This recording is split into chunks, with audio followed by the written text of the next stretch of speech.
వైఎస్ఆర్ చనిపోయినప్పటి నుంచి పింఛన్ రావడం లేదు, అడుక్కోవాల్సిన పరిస్థితి అంటూ ముక్కరి అంజయ్య అనే వృద్ధుడు షర్మిల దగ్గర ఆవేదన చెందాడు.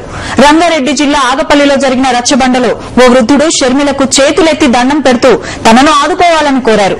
వృద్ధుడు తెచ్చిన కాగితాలను పరిశీలించిన షర్మిల 2010 నుంచి ముసలాయనకు పింఛన్ రావడం లేదని చెప్పారు.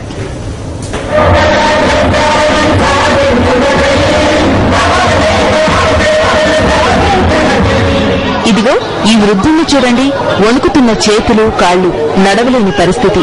కర్ర సాయంతో రచ్చబండకొచ్చారు. పేరు ముక్కరి అంజయ్య. వయసు 70 దాకా ఉండొచ్చు. అంజయ్య ఆవేదనను మీరు వినండి.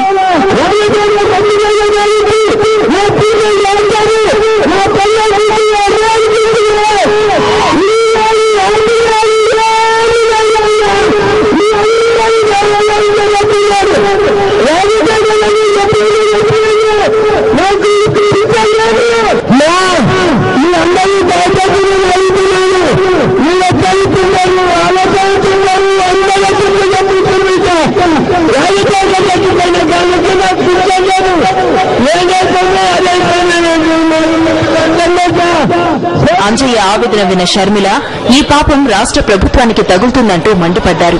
ప్రభుత్వ విధానాలను తీవ్రంగా విమర్శించారు.